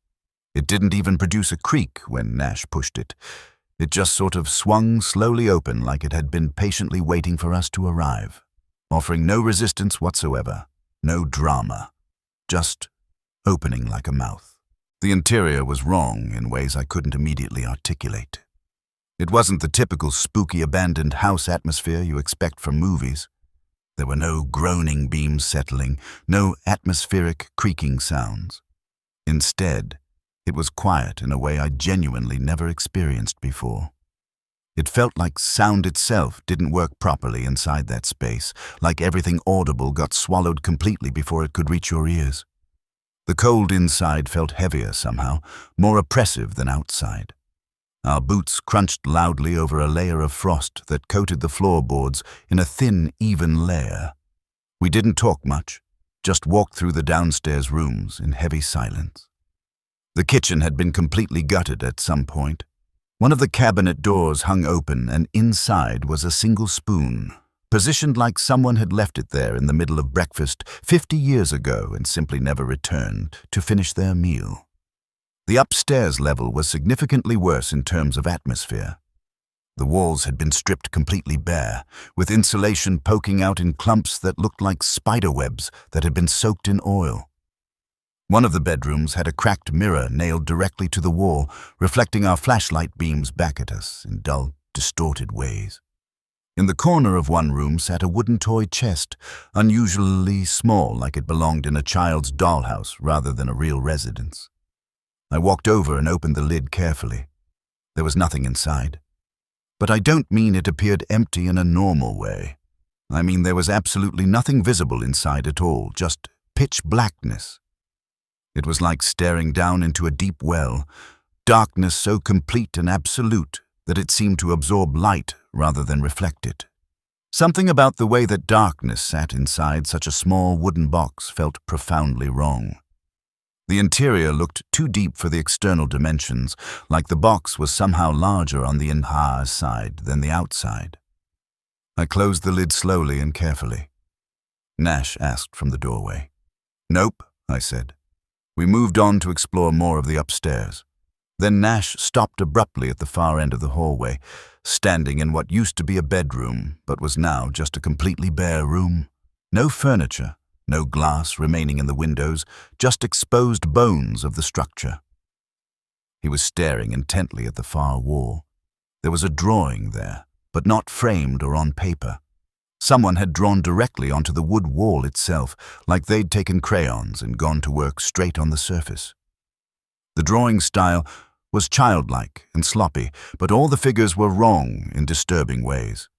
A bunch of stick figures, but one had red scribbles where the head should be. Another had arms that reached all the way down to the floor, impossibly long. One figure didn't have feet at all, just stumps where the legs abruptly ended. Beneath these disturbing figures was a line of writing, except it didn't look like any writing system I recognized. Not English, not even recognizable letters, more like abstract symbols that had been scratched deep into the wood surface. Nash leaned in closer to examine it. "Probably just squatters," he said, trying to sound casual. He pulled out his phone to take a picture of the wall. The flash didn't work properly. It just blinked weakly and then died completely. So he turned on his phone's flashlight function instead and aimed it directly at the wall. That's when we both saw it clearly. There was another layer of drawing underneath the more visible one, much fainter, like someone had drawn one image and then someone else had later drawn over it with heavier pressure, but the original image still clung stubbornly to the wood grain beneath. This older drawing showed more figures, significantly more. Some of them had been circled repeatedly. Others were crossed out entirely, the lines carved so deep into the wood that they'd actually damaged the wall. I told Nash firmly that we should leave immediately. The snow outside had gotten thick enough that visibility was decreasing, and we'd already been out longer than we'd originally planned. He looked at me, momentarily distracted from the wall. "Just hang on 1 second," he said, stepping back into the hallway. I followed him to where he was standing. The floorboards in that section didn't match the rest of the hallway.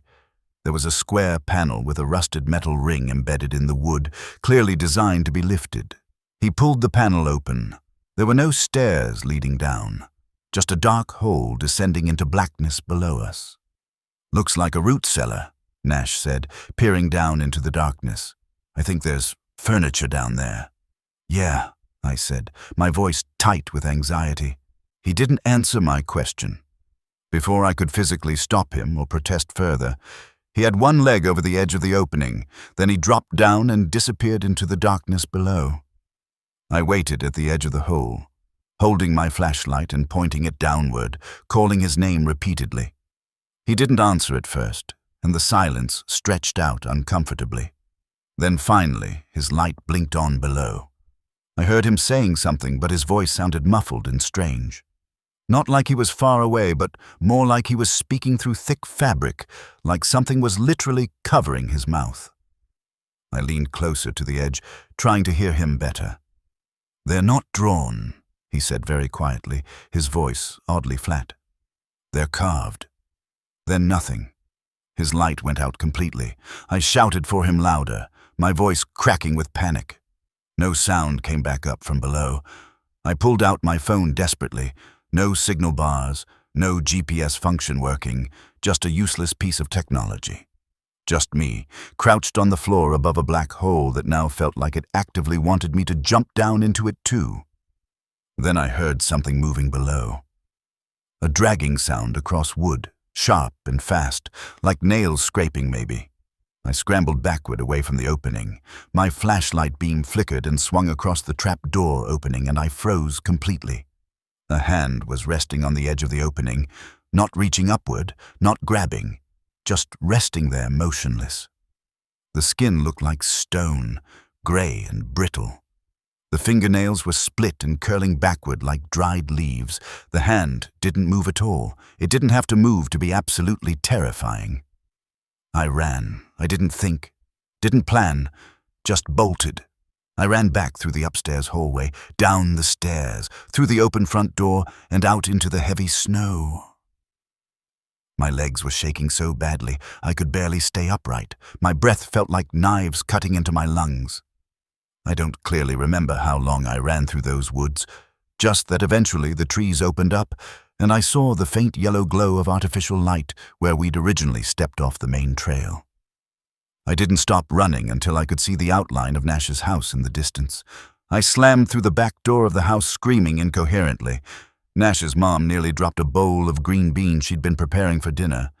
They immediately called the county sheriff's office, then activated search and rescue. I told them absolutely everything, even the part about the gray stone hand resting on the edge of the trapdoor opening. They nodded politely and took detailed notes, but I could tell they didn't believe the more disturbing parts of my story. The search teams found the house the next day. They found the trapdoor exactly where I'd described it. They found Nash's flashlight broken in half next to an old chair that looked like it had been sitting down there since the Great Depression era. But Nash himself was gone. Completely vanished. They searched extensively for days. They brought in tracking dogs, deployed drones, organized volunteers from the community. They found absolutely no sign of Nash anywhere. Some say he's still down there. Others think he ran off and got lost in the woods, that he's buried somewhere under snow. But I know what I saw. And I know that hand wasn't human, wasn't alive in any normal sense. Nash never came home. The case is still technically open, but no one's actively searching anymore.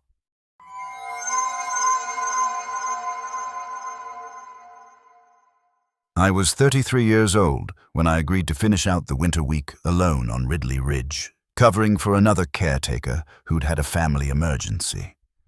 The cabin I was assigned to sleep in had absolutely zero insulation. I ended up having to jam plastic grocery bags into every window frame just to keep the worst of the drafts from making the place uninhabitable. It was a real professional setup, let me tell you. I was sleeping in what they called the storage bunkhouse, a structure that was barely heated. But it did have a functional cot, a small wood stove, and an old crank-operated radio that could sometimes catch weather updates from the station over in Parkford if I angled the antenna just right and the atmospheric conditions cooperated. There were 5 rental cabins total on that ridge, all of them lined up in a row to face the slope with identical views. According to the reservation system, they were completely booked solid straight through New Year's Eve. I didn't mind the relative isolation and quiet. The first day went by easily and uneventfully. I cleared the hiking trail of fallen branches, swapped out empty propane tanks for full ones, and patched some protective mesh over the chimney vents to keep birds and squirrels from getting in. Nothing out of the ordinary happened. Then came the second day of my shift. I was making my rounds, dropping fire starter kits at each cabin when I noticed someone standing inside cabin 4. Through the front window, I could clearly see a woman just standing there, motionless. She appeared to be in her mid-40s, maybe, with very pale skin and short gray hair. She was wearing a heavy quilted coat, one of those older styles you don't see people wearing much anymore. She didn't wave at me or acknowledge my presence in any way. She just watched me silently from behind the glass. Completely still, I gave her a quick nod, trying to be polite, then kept walking. But I could feel her eyes following me the entire way up the steps to the next cabin. It made my skin crawl. That particular cabin wasn't supposed to be occupied. I double-checked the reservation clipboard back at the bunkhouse just to make absolutely sure I hadn't missed something. The first scheduled guest for cabin 4 wasn't due to arrive until Friday, which was still 3 days away. I called Ethan, the property manager, thinking that maybe someone from the Owners Association had come up early for an inspection. Or perhaps a last-minute booking had been added that hadn't made it to my printed schedule yet.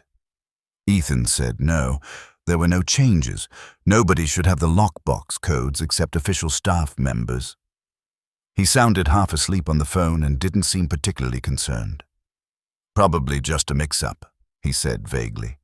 He suggested that maybe a guest had shown up early and had somehow gotten the door code from a friend or previous visitor.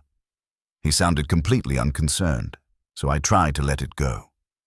That night, to be safe, I changed the lock code on cabin 4 using the master control. If someone was squatting there without permission, at least they wouldn't be able to get back in.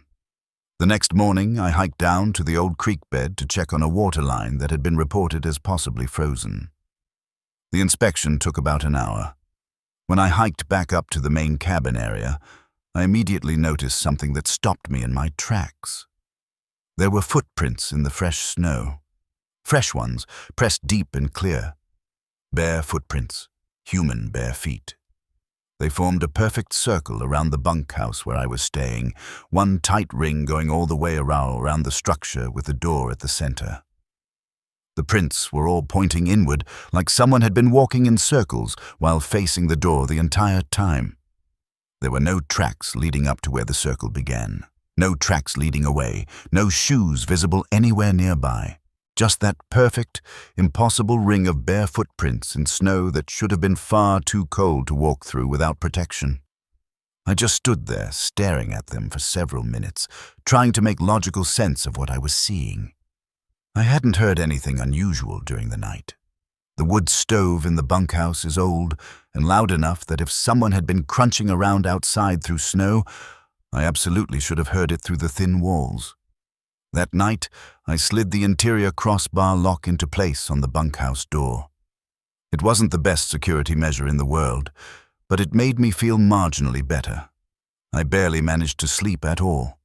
Around 2 in the morning, the wind outside dropped off completely and suddenly. Dead calm, utterly silent. That's when I started hearing new sounds. Slow, uneven footsteps crunching through snow outside. Then they would stop completely, then start again. I got up twice to peek carefully through the blinds covering the window. I couldn't see anything or anyone out there in the darkness. I ended up leaving the lights on for the rest of the night. By the third day, the snow had gotten significantly deeper, and I spent most of the morning hauling heavy bags of salt up to the storage bin by the trail so the steps would be safe for guests. When I passed cabin 4 again during my rounds, the front door was standing wide open, swinging slightly in the breeze like it had been that way for a while. I called out loudly, then knocked on the door frame. No response at all. I stepped inside cautiously. The wood stove was warm to the touch, clearly retaining heat from recent use. The bed was unmade and messy. There was a glass of water sitting on the nightstand, still half full, but there was no coat visible anywhere. No boots by the door, no food in the small kitchenette. It genuinely looked like someone was actively staying there but hadn't planned to stay long-term. I backed out, locked the door firmly, and tried calling Ethan again. But the cell signal on that side of the ridge was completely useless, dropping calls before they could connect. That night, I didn't even bother getting undressed for bed. I slept in my coat and boots, ready to run if I needed to. The stove burned out faster than usual, and the air inside felt even colder than the temperature outside, which didn't make physical sense. Just before dawn, the radio switched off the weather station it had been tuned to and started producing loud static. I figured I must have accidentally bumped it in my sleep. When I leaned over to fix the dial and retune it, I caught something in my peripheral vision that made my heart stop. There was a face pressed directly against the window glass. Not just looking in, but pressed flat. Cheek, lips, nose, all smashed against the glass, eyes wide open and unblinking, staring directly at me. I jumped so hard in shock that I knocked over the radio completely, and my hand smacked painfully into the hot stove. By the time I scrambled over to the window to look out, nothing was there. The space outside was completely empty, but the glass had a smudge on it, on the inside. The same shape as a human face, like condensation from breath, had left an impression.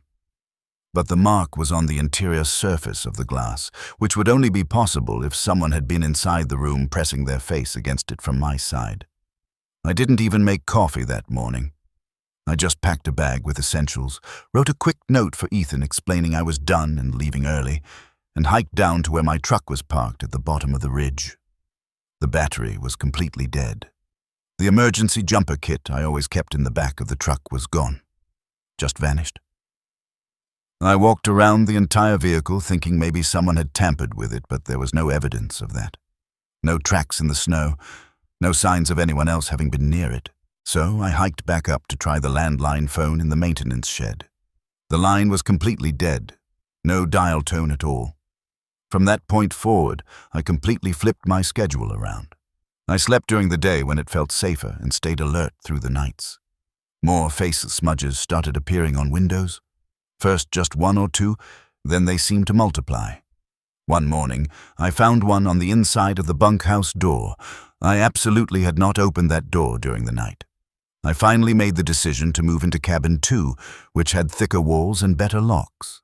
I left the key to the bunkhouse sitting on the table and didn't go back. But a few days later, I went back just once, just to check. Maybe to prove to myself that I'd imagined the worst of it. Maybe because I needed to know. The bunkhouse door was standing wide open. Inside, the radio was turned on, but it wasn't tuned to any station I recognized. There was some kind of faint, whispery voice underneath the static, barely audible.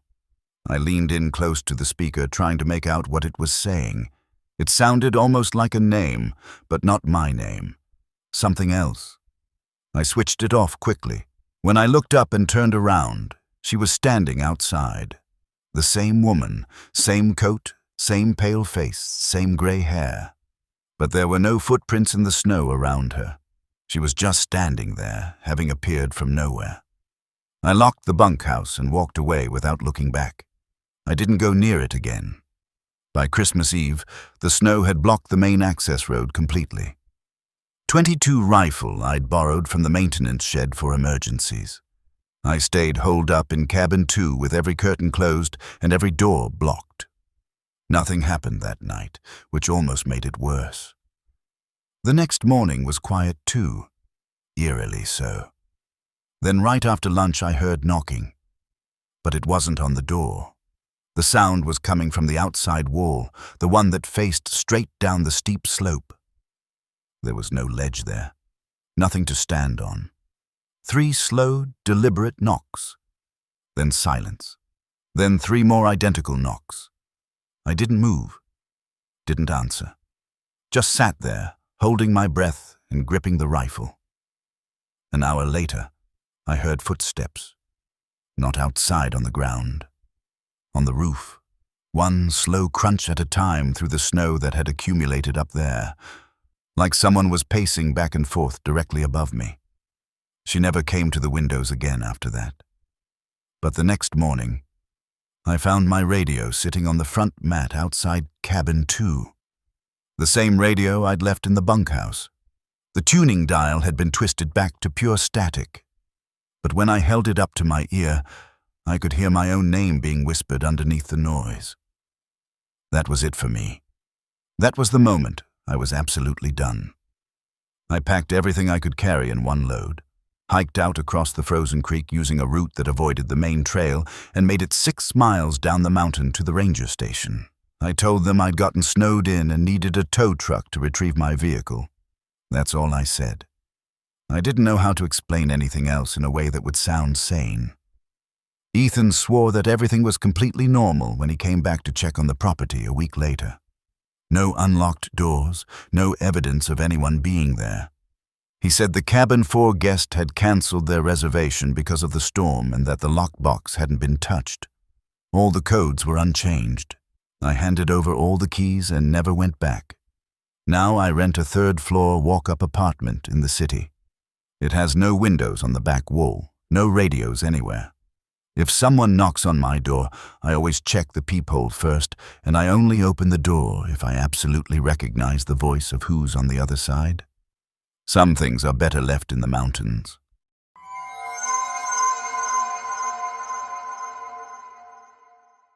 I was 20 years old when all this happened. I was between semesters at college and feeling kind of stuck in this weird transitional rut, that uncomfortable in-between time where everything in your hometown feels too familiar and boring, but you don't quite have the energy or resources to make any significant changes to your situation. So when this older guy named Roger offered me a few $100s just to watch his family's cabin up north for a few weeks, it honestly sounded like exactly what I needed. A perfect excuse to get out of my own head for a while and away from the suffocating familiarity of home. Roger was probably in his late 50s, maybe early 60s. He had a wiry build, the kind of thin frame that comes from being naturally lean rather than from exercise. He was the kind of person who kept glancing over his shoulder constantly, even when absolutely nothing was happening around him, like he was perpetually expecting something bad. I remember he had one of those voices that always sounded slightly hoarse, like he'd been shouting recently or had a permanent mild throat problem. We got to talking while I was finishing up an oil change on his car at the shop where I worked part-time. When I mentioned casually that I didn't have any major plans for winter break, he asked if I'd be willing to keep an eye on his family's cabin for him. He explained it was located just outside a place called Ellenville, way up in the pine forests, and he'd be gone for about a month, visiting relatives in Florida. All he really wanted was someone to check the pipes periodically so they didn't freeze, and generally keep the place from looking obviously abandoned and attracting break-ins. Basic caretaker stuff. I said sure, figuring I'd bring a stack of books I'd been meaning to read and just decompress for a while, away from everything. He scribbled directions on the back of an old takeout receipt in handwriting that was barely legible and handed me a heavy ring with multiple keys. "There's no cell signal up there at all," he warned me, tapping his finger emphatically against the paper. "But the electricity works fine. The water's on and the heater does its job." It took me almost 3 full hours to find the location following his vague directions. The last stretch barely qualified as a road in any real sense, just a pair of deep ruts curling through woods that were thick with spruce trees. The cabin itself was low and wide with dull green siding and a porch out back that slouched noticeably to one side. It looked like it had been sitting in that exact spot for a very long time, just patiently waiting to eventually sink into the surrounding trees and disappear. There were still boot prints visible around the porch, probably Roger's from his last visit. The air smelled heavily of damp cedar and cold metal. Not an unpleasant smell exactly, just very old and undisturbed. I was only planning to stay for a few nights at a time, with the intention of driving back to town whenever I got bored or needed to resupply. The first 2 days they were genuinely peaceful and exactly what I'd needed. I read a lot. I ate mostly canned soup and instant noodles. I hiked out toward the ridge when I wanted to check my phone messages, though even up there the signal was spotty at best. During those first 48 hours, I didn't see another car, another person, or even smoke from another chimney anywhere on the horizon. That isolation was kind of the entire point of being there. Honestly, it was the third night when things started feeling wrong. I'd stepped outside around 10 p.m. with an old tin can full of used coffee grounds to dump them. The snow had started falling again, light and soft, with flakes that were barely sticking to the ground. I turned toward the edge of the driveway and stopped moving completely. There were footprints in the snow. Fresh ones, clearly visible. But they weren't boot prints like Roger's or mine. These were much smaller and showed the pattern of dress shoes, thin-soled, formal shoes. The kind someone would wear to an office job or a funeral. Absolutely not the kind of footwear anyone would choose for being out in the woods in winter. The prints came from the tree line, curved around the porch steps, and stopped dead directly in front of the cabin door. That was it. No return path visible anywhere. They just came up to the door and ended, like whoever had made them had either vanished or gone inside. I stood there staring at them for probably a full minute before the cold finally crept into my fingers enough to make me move. My first thought was that maybe I'd just somehow missed seeing the person. Maybe they'd walked past while I'd had the radio on inside, or maybe I'd been in the back room and hadn't heard them approach. But the prints were so clean and sharp and fresh. There was no way they'd been there long. I looked around slowly at the surrounding woods. Everything was completely still. Even the softly falling snow seemed too quiet, muffled in an unnatural way. I went back inside and locked the door behind me. Both locks, the handle and the deadbolt. The bolt made a clicking sound that seemed much louder than usual in the silence. That night I barely slept at all. Every single time the heater hummed or the old house settled and creaked, I jolted awake with my heart racing. By morning, the footprints were mostly buried under new snow, just faint, shallow outlines barely visible under the fresh layer. It looked like they'd been pressed down with warmth rather than weight, like the person who'd made them had generated heat that melted the snow slightly. There were still no car tracks anywhere. No new footprints of any kind, no signs whatsoever of anyone else being up there besides me. I hiked all the way down to the gas station in town just so I could use the landline payphone. I called Roger's number and got 2 rings before the line just went silent. Not a busy signal, not voicemail, just dead silence like the call had been cut off deliberately. I left a message anyway, trying to keep my voice casual and not panicked, just asking if anyone else might be stopping by the cabin that I should know about. Even though I already knew the answer, the hike back took longer than the hike down. The sun was already going down by the time I finally made it back to the cabin. I'd picked up a few supplies at the gas station, some soup, crackers, a cheap paperback novel, and firewood that I definitely overpaid for. As I stepped up onto the porch, something caught my eye that made me freeze. There were thin marks scraped into the siding of the cabin, 4 or 5 parallel lines running vertically, almost like claw marks, but narrower and more deliberate. They started from the back corner of the cabin and dragged forward horizontally, ending near the window right beside the front door. The marks weren't deep enough to be structural damage, but they were definitely long and fresh, recently made. I opened the front door slowly, half expecting to find the interior ransacked or destroyed. but everything looked exactly how I'd left it that morning. No broken glass, no open drawers, no evidence of anyone having been inside. I went around and shut every single curtain in the cabin, then left every light on, even though it was a waste of electricity. I told myself very firmly that I would leave first thing in the morning. I wasn't scared exactly. I just didn't have a good logical reason to stay anymore, given what was happening. I packed most of my belongings before even trying to sleep, and I set the heavy flashlight on the floor right next to my pillow where I could grab it instantly. Sometime around 2 in the morning, I woke to a sound. A single click, soft but distinct. A mechanical sound. It was the radio. The small portable radio on the shelf near the heater had turned itself on. I absolutely hadn't touched it. There was no timer function on it, no alarm feature. The volume was low, but I could definitely hear something coming from the speaker. Not music, not normal static. There was a voice, distant and muffled, just talking steadily, like it was mid-conversation with someone. The words weren't clear enough to understand, but the rhythm and cadence suggested human speech.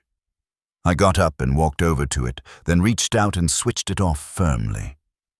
2 seconds after I turned it off, everything in the cabin shut down simultaneously.